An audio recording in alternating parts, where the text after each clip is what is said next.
Yayati, remember the name, for the Pandavas themselves descend from him.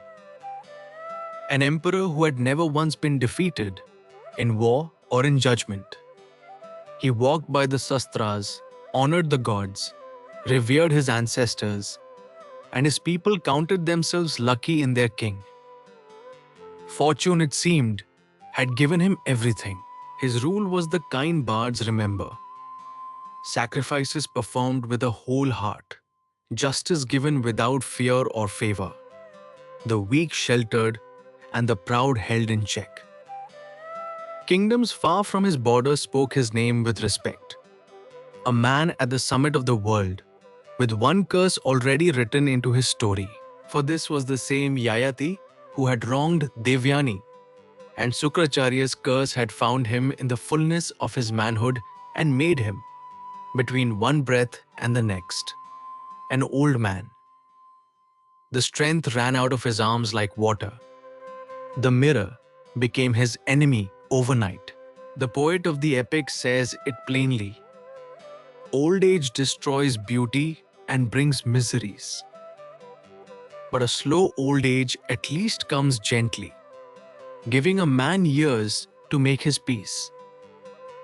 Yayatis came like a thief in one night and left him with a young man's memories aching inside an old man's body. And here was the crueler twist. The desire had not aged with the body. All his disciplined life, Yayati had denied himself even lawful pleasures, trusting there would be time. Now the hunger for life burned hotter than ever. In a frame that could no longer carry it anywhere, Yayati had 5 sons, handsome, virtuous, everything a father could ask. And what he now asked of them, no father should. He summoned all 5 to his chamber, and they came quickly, alarmed by the tremor in the old voice that called them. "My sons," he said, "your grandfather's curse has stolen my years before I ever spent them. I lived restrained, saving my joys for later, and later has been taken from me. Let one of you carry this old age for a time and lend me his youth." The words hung in the room like smoke, and he sweetened the terrible request with a throne. "Whoever takes my age," he said, "rules my kingdom. Youth for a crown, that was the trade on the table." 5 young faces looked back at their father, and not one of them knew where to rest its eyes. The eldest recovered first and refused. "Father," he said, "an old man in a young coat. The women and the servants would laugh at me behind every pillar. I could not live mocked. Ask my brothers. You love them more anyway." And he stepped back from the bargain and from the room. The second son refused more gently. "You ask me to take on what ruins not only strength and beauty, father, but, as I can see, wisdom too." He meant no insult. He meant that a wise king would not ask this. "I am not strong enough," he said, and bowed out. The third son counted the costs aloud. An old man cannot sit a horse or an elephant. His tongue stumbles in counsel. He is helped and pitied and endured. What use would I be to anyone in such a plight? "Father, I cannot." 3 sons asked. 3 doors closed. Anger and disappointment were rising in the old king now. But he mastered them and turned to his 4th son. And this time, he bargained harder. "Take my age for a while only," he promised.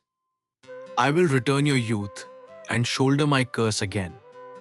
Only lend it to me, as one lends a cloak."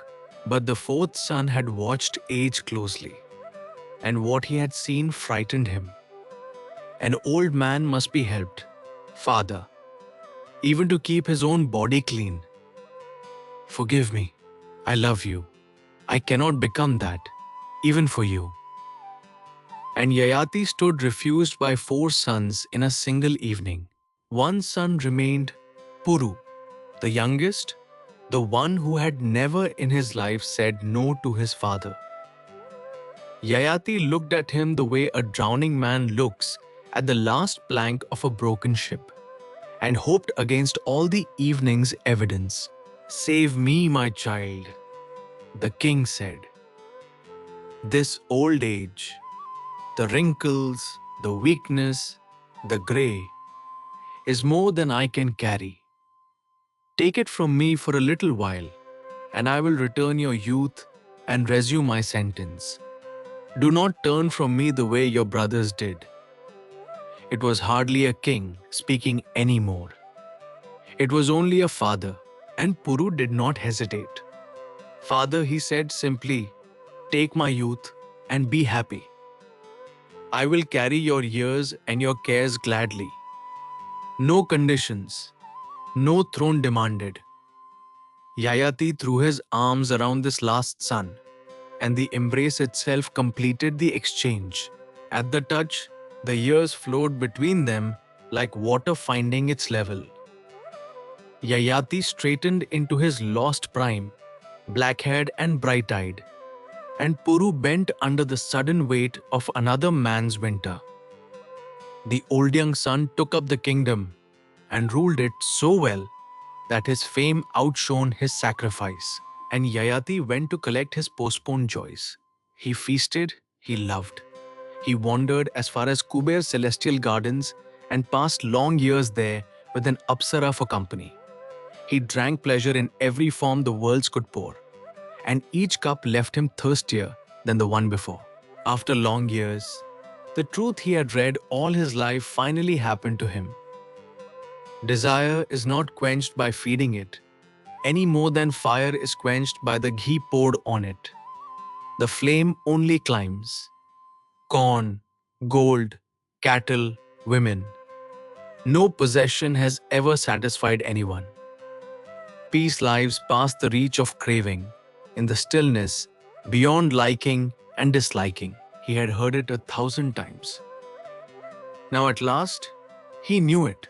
So Yayati came back to his son. "Take your youth home, Puru. It has bought me the one thing pleasure never sells: enough." He resumed his old age the way a man puts on his own coat, set Puru on the throne, and walked into the forest. There, in austerity and stillness, he finished his long story and rose to heaven. And from Puru's patient line would come the Bharats, the very house whose fortunes fill this epic.